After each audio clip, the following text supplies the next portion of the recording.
अस्सलामुअलैकुम, welcome back to my YouTube channel learn with Firdaus. जैसा कि मैंने आप सभी को कल की वीडियो में बताया था कि अब से 10th क्लास के मैथ्स में पास करवाना और फर्स्ट डिवीजन दिलवाने की जिम्मेदारी मेरी है। तो आप सभी तैयार हो जाइए। कल मैंने आपको पूरी स्ट्रेटेजी समझाई थी। अगर जिसने वो वीडियो नहीं देखी है वो इसका लिंक डिस्क्रिप्शन में दिया हुआ है, आप वहाँ क्लिक कर उस वीडियो को देख सकते हैं।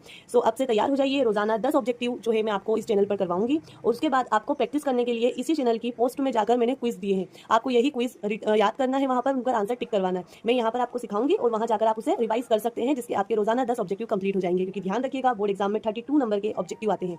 और इस जो पूरी प्लेलिस्ट को मैं 2 हिस्सों में डिवाइड कर रही हूँ, एक तो ऑब्जेक्टिव का और एक क्वेश्चन आंसर का। क्योंकि हम जानते हैं कुछ हमें क्वेश्चन आंसर्स भी करना होंगे, तो रोजाना एक दिन में आपको ऑब्जेक्टिव और एक दिन एक क्वेश्चन समझाऊंगी और इंशाल्लाह आप सभी पास हो जाएंगे।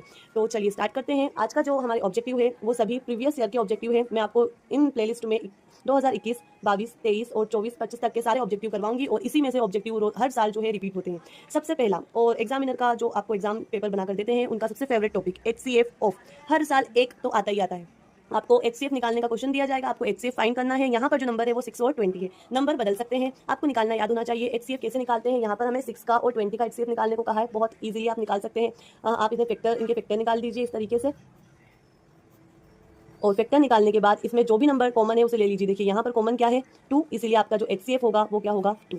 तो यहाँ पर जो सही आंसर है वो 2 हमने लगा दिया है। उसके बाद दूसरा मोस्ट IMP जो टॉपिक है वो है आपका लीनियर इक्वेशन से हर साल एक ऑब्जेक्टिव वो बनाते हैं। इसके लिए आपको क्या दिया है, when A1/A2 B1/B2 equal C1/C2 then the system equation. आपको बताना है कि उसके सॉल्यूशन कितने होंगे। इसके लिए आपको ये वाली पूरी की पूरी जो चार्ट है वो याद करना है। आप इसे याद कर लीजिए, क्योंकि आप इसका स्क्रीनशॉट ले लीजिए। अगर आपने एक बार याद कर लिया है तो आपके इससे क्वेश्चन आंसर भी बनते हैं। 2 नंबर के यहाँ से आपको एक क्वेश्चन भी आता है और साथ में ऑब्जेक्टिव भी पूछते हैं। क्वेश्चन में दिया है वो ये इक्वल वाला है, आपको बताना है कितने सॉल्यूशन होते हैं, तो उसके अनगिनत सॉल्यूशन होते हैं, इनफिनिट। यहाँ पर आपका सही आंसर ये होगा। इसके बाद नेक्स्ट है third, the quadratic equation ax² + bx + c = 0 has real and equal root. ये वाला भी हर साल आता है। आपको सिर्फ बताना है 3 इसकी पॉसिबिलिटी है, ये भी इसी के अंदर लिखी हुई है। देखिए नीचे जो दिया हुआ है 3 कंडीशन है इस चैप्टर में, आपको याद रखना है। 2 रूट डिस्टेंस, इसके क्वेश्चन आंसर भी बनते हैं। अगर आप याद कर लेते हैं तो इसके क्वेश्चन आंसर भी आते हैं। इसके 2 नंबर का आता है और ये वाला जो आता है वो 3 नंबर का आता है। तो अभी जो हमें दिया है वो है हमारा 2 इक्वल, तो इसका आंसर क्या होगा, जब 0 उसके इक्वल हो, B2 - 4AC = 0। फिर नेक्स्ट है 10th टर्म निकालना है आपको AP का। तो ये वाली इस AP का 10th टर्म क्या होगा, 20।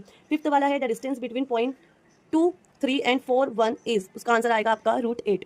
Next, how many tangent can a circle have. कितने टेंजेंट होते हैं उसके, तो आपको पता होना चाहिए इनफिनिट, बहुत सारे, अनगिनत। Quadratic polynomial ax² + bx + c = 0 the graph of found on graph paper, उसका आंसर होगा पैराबोलास। फिर the pair of linear equation a1x, आपको वही जो अभी मैंने बताया था। बताइए डिपेंडेंट और कंसिस्टेंट का क्या होता है, तो A1/A2 B1/B2 and C1/C2। 9th वाला है no real root of quadratic equation, जो रियल रूट ना हो। तो अभी मैंने आपको समझाइए, देखिए नो रियल रूट जब होते हैं तब क्या होता है, स्मॉलर देन 0। तो आपको ये वाला आंसर टिक करना है। तो 10th है 11th टर्म ऑफ AP का 11th टर्म क्या होता है, 20। तो इस AP का 11th टर्म जो है आपका 22। इससे आप करना है। आज का आपका होमवर्क